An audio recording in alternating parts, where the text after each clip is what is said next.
जय हिंद, जय Bharat student. Welcome to at my channel गणित की चौपाल।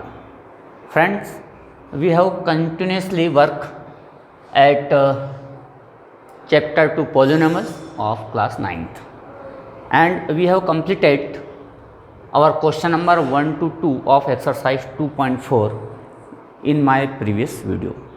Today we are going to start our new question number 3 of exercise 2.4 class 9th maths chapter 2 polynomials.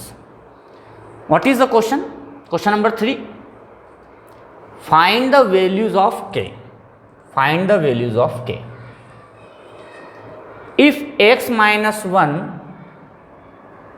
is a factor of px in each of the following cases, तो यहाँ पर 4 cases हैं, 2 cases मैंने लिए हैं, 2 cases आपको solve करने हैं।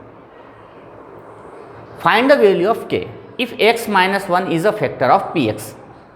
x माइनस 1 इसका फैक्टर है। फैक्टर्स थ्योरम में हमने 2 बातें पढ़ी थी। इसके जीरो से अगर पी ए जीरो हो जाता है, मीन्स पी एक्स की वैल्यू ज़ीरो आ जाती है, तो ये फैक्टर होगा।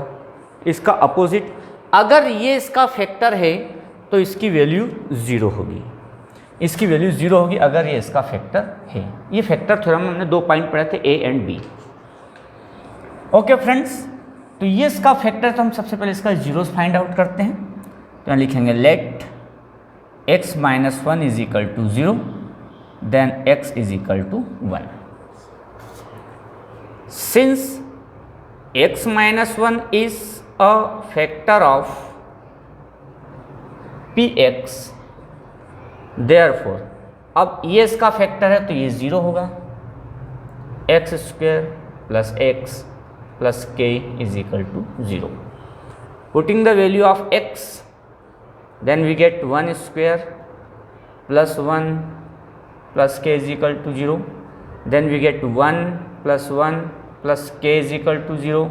1 plus 1 means 2 plus k is equal to 0, and we get k is equal to minus 2. This is the value of k. Friends, same to same in case 4th, question number 3, 4th question 3 का जो 4th question है, second and third आप लोग solve कीजिए same. अब यहाँ पर x minus 1 तो इसका जीरो एज इट इज आएगा, फिर भी हम यहाँ लिख लेते हैं let x minus 1 is equal to 0, then x is equal to 1। Since x minus 1 is factor of px, अब x माइनस 1 अगर इसका फैक्टर है तो इसकी वैल्यू 0 के इक्वल होगी। देयरफॉर के x square minus 3x plus के, एक्स की वैल्यू 1 रखने पर k इंटू 1 स्क्वायर माइनस 0 के इक्वल होगा। 3 into 1 plus k is equal to 0। k into 1 square means k into 1 minus 3 plus k is equal to 0। k into 1 means k minus 3 plus k is equal to 0। k plus k means 2k minus 3 is equal to 0। 2k is equal to 3, then k is equal to 3/2। This is the value of k। इस तरह से questions हम solve करते हैं।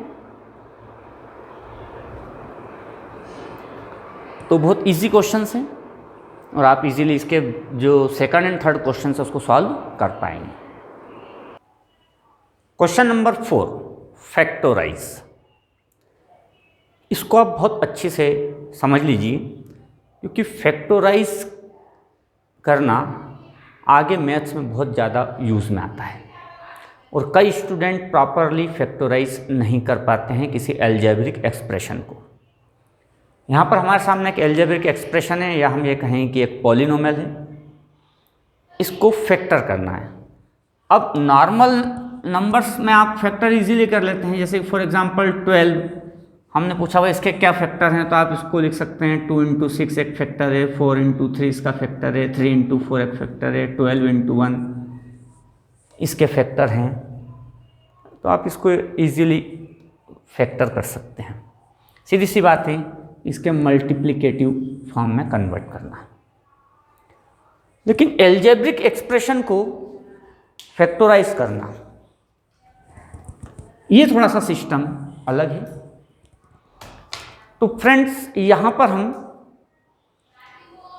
Factorise करने के लिए जिस मेथड का यूज़ करते हैं उस मेथड को कॉमनली स्प्लिटिंग मिडिल टर्म के नाम से जाना जाता है।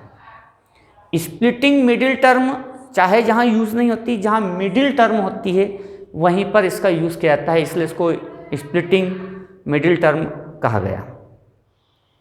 या इसको हम फैक्टर के फॉर्म में कन्वर्ट करते हैं।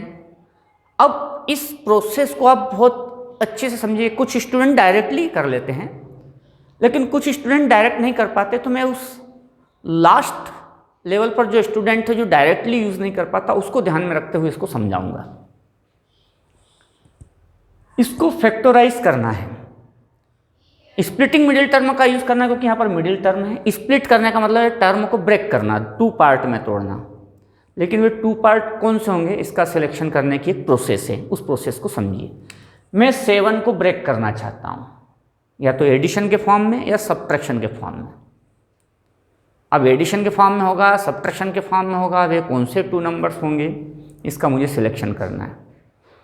सबसे पहले आप देख लीजिए स्टैंडर्ड फॉर्म में हूँ, मीन्स इसकी सबसे हाईएस्ट पावर वाली टर्म पहले हो, फिर लोअर, फिर लोएस्ट।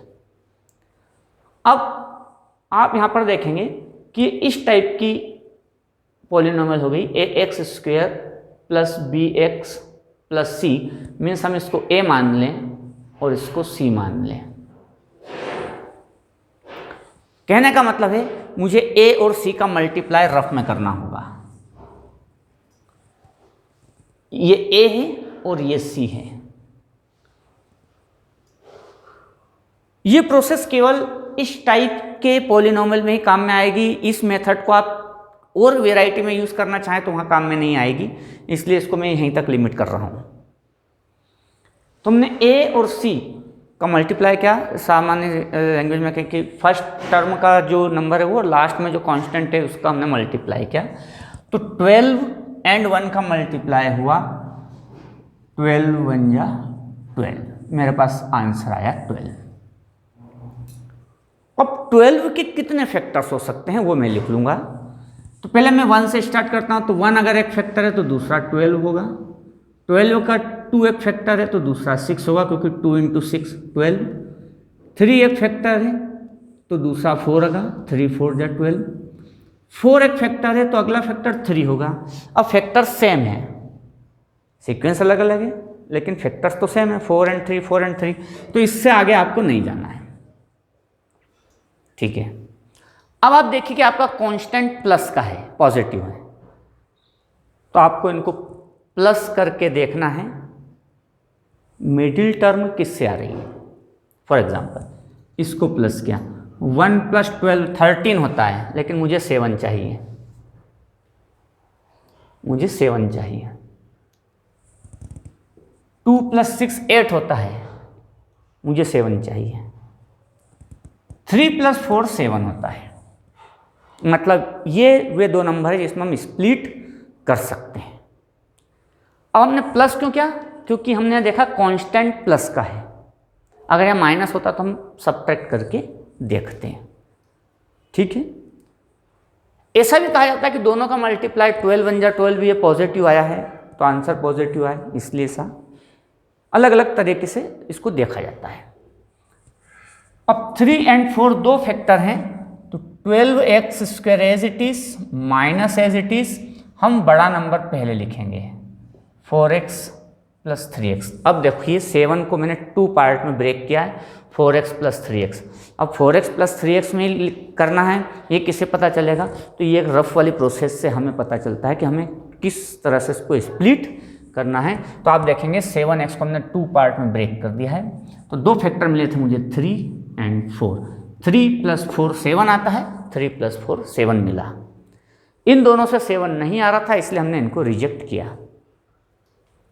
बड़ा नंबर पहले लिखना हमेशा, छोटा नंबर बाद में, +1 constant as it is. 12x² as it is, bracket को ओपन किया, -4x -3x, ब्रैकेट के बाहर नेगेटिव साइन होने से +1।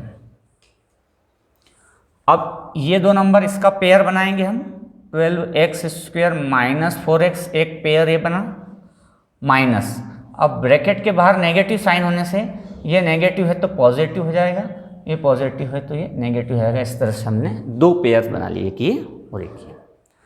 कॉमन ले लीजिए, इन दोनों में से कॉमन आएगा 4x, then we get 3x -1। यहाँ कुछ भी कॉमन नहीं आ रहा, इसलिए हम 1 को कॉमन मानेंगे।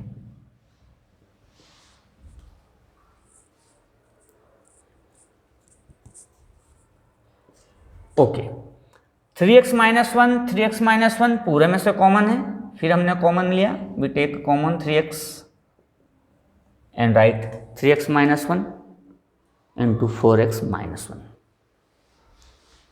ये यहाँ पर मल्टीपल फॉर्म में कन्वर्ट हो गया। This is the factors of this polynomial. Simple method है और इसी मेथड का यूज किया जाता है। ये जो फैक्टर किए जाते हैं, स्प्लिटिंग मिडिल टर्म्स, यहाँ पर जो मेथड यूज की गई है, ऐसा जरूरी नहीं है कि सभी क्वाड्रेटिक पॉलिनोमियल जो कि 3 टर्म्स के हों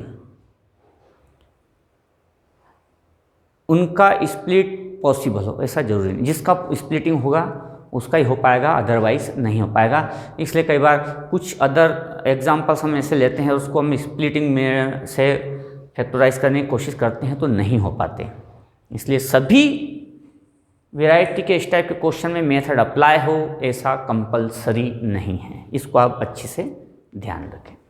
ठीक है, नेक्स्ट क्वेश्चन देखते हैं। Next question, 3x² - x -4, 3x² -x -4 ये स्टैंडर्ड फॉर्म में है, ax² + bx + c, मीन्स इसके जो एक्सपोनेंट है उसके डिक्रीजिंग ऑर्डर में। रफ वर्क हमें सबसे पहले करना है, फर्स्ट टर्म का कोफिशिएंट और कांस्टेंट जिसको हम a एंड c कहते हैं, इसका मल्टीप्लाई किया, तो हमने मल्टीप्लाई किया 3 × 4, देन वी गेट 12 के हमने फैक्टर्स किए, 1 से स्टार्ट किया। First factor is 1, then second is 12। अगर इसका 2 एक फैक्टर है तो 2 6 × 12, 2 × 6 12 बनता है। 3 एक फैक्टर बनता है, 3 × 4। 4 एक फैक्टर बनता है, 4 × 3। अब ये दोनों सेम हैं, तो जब सेम फैक्टर्स आ जाएं तब आपको आगे नहीं जाना चाहिए, उसमें से भी एक को कैंसिल कर दो। अब इन तीनों से हमें स्प्लिटिंग करना है मिडिल टर्म को।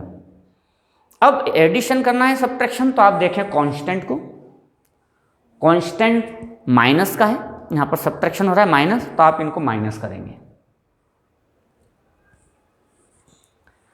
अब मिडिल टर्म क्या है, 1x, अगर x के साथ कुछ नंबर नहीं तो हम 1 मानेंगे, मीन्स हमें सब्ट्रैक्ट करने पर 1 आना चाहिए, दो नंबर्स का सब्ट्रैक्ट। अब आप देखिए 1 को 12 से माइनस किया तो 1 नहीं आएगा, 2 को 6 से माइनस किया तो 1 नहीं आएगा, पर 3 को 4 से माइनस किया तो 1 आएगा।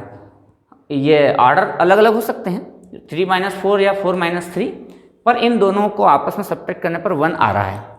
तो 4 और 3 हमारा पेयर होगा जिसकी हेल्प से मिडिल टर्म को हम स्प्लिट करेंगे।